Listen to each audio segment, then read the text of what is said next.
I'm Helga from Helga's Pennsylvania Cooking. Hey, today's another Cast Iron Wednesday, and today is also a request fulfillment. Steve Robb actually asked me quite a while ago to do bacon gravy, and that's what we're doing today, bacon gravy. And I don't serve mine over the traditional biscuits. I do biscuits, but I don't do them often, just because we don't eat tons of bread products a lot. I love bread, but that's another reason I don't have it around. I'd eat the whole loaf. So same with biscuits. I do make them occasionally, but I actually like this on my favorite. I like mine over home fries with onions. That's one of my favorite breakfasts. So I'm doing bacon gravy today. It's really simple. I'll show you how to do it and the technique. And like I said, it's Cast Iron Wednesday. Check out the other folks that participate in Cast Iron Wednesday. And I believe this is also a collab with Saucy the Towboat Chef. She's going to do her version. And so check her out. I'll include the links at the end like I always do, along with the recipe down in the description below. And let's get to it. The first thing that you need for bacon gravy, bacon. We're going to use some of the drippings to make our bacon gravy. But, like I said, it starts first with bacon. So this is really simple for ingredients. I've got about a quarter cup of bacon fat and a quarter cup of flour, a couple strips of bacon left that I'll crumble in, pepper, and 3 cups of milk. Now, when you're making a roux, what's important is that your fat and flour measurements equal. That makes the basis of your roux before you add your liquid. And your fat can be butter or oil, or in this case bacon grease, but your fat and flour ratios have to match. So let's start getting her going. So I'm going to add in my bacon grease first and get that melted down. I keep mine in a mason jar, and if you refrigerate it, it keeps a really long time. I usually keep mine here just room temperature because I tend to use it quite a bit, and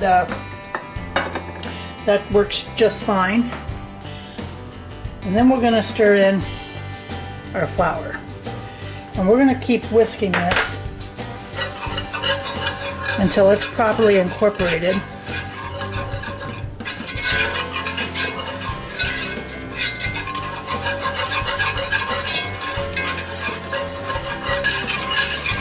And you want to cook this down in the bacon grease enough that you want to cook the flour bitterness out of it. So you really want to let this slowly come together and cook in. And it takes a couple minutes, but just keep whisking it. And I had left those bacon bits on the bottom from when I had done the earlier bacon. So that's coming up, as you can see here, in our roux, and that's really going to give this bacon gravy some nice flavor. And this will get to a little bit darker brown. You'll see the white out of it from the flour cook out of it.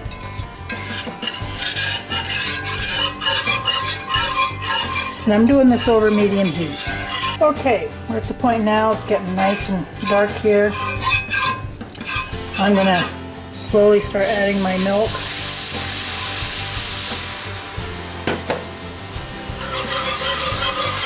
And you want to keep whisking this the entire time. It'll take a couple of minutes to thicken up, but it will thicken up.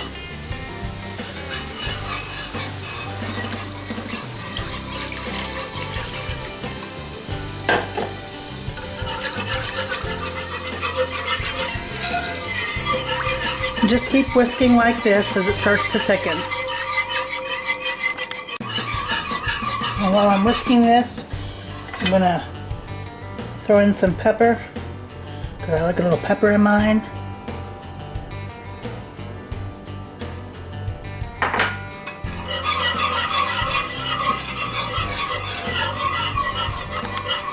Okay, this is getting down to where we want it. It took about 5 minutes to make this nice gravy. And you can see how it is. It's not too runny. Just a nice medium thick gravy.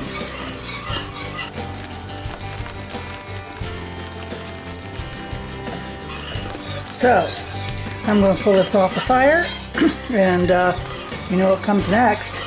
The taste test.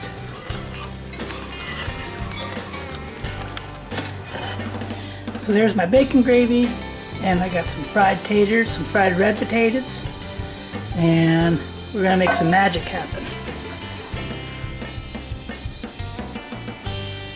Ooh, baby. This is something you don't eat that often, and usually in colder weather. But bacon gravy over home fries is just one of my most favorite things ever.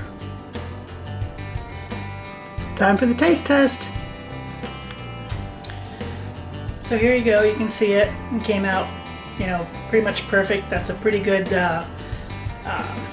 guesstimate of measurements for you. Like I said, no matter what, your fat and flour ratio should always be equal, and then you add your liquid accordingly. And it takes a little time to cook down, but it's okay. It's worth it. Just keep whisking it so it doesn't stick or congeal. Oh my God.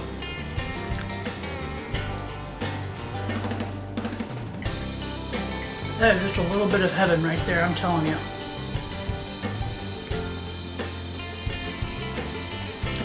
That is awesome. And I love my sausage gravy too. You know, I've done a video already on my buttermilk sausage gravy, and that's pretty much to die for too. But this is a different flavor, and it's really delicious. You know, you have the smokiness from the bacon and stuff. It's rich in its own right. It's really, really good. So,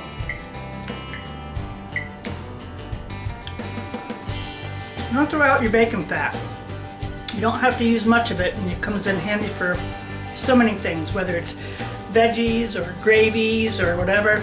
And you don't have to be buying Crisco or other lard products.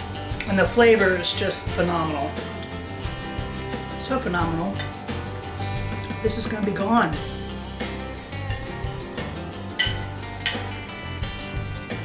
So, that's my bacon gravy vid.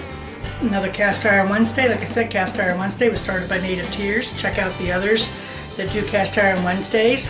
This is a nod to Steve Robb.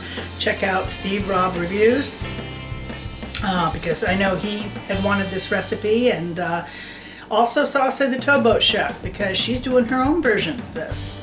So check us all out. Give it a try. If you haven't, you're missing out. I'm just telling you. Awesome, awesome, awesome gravy.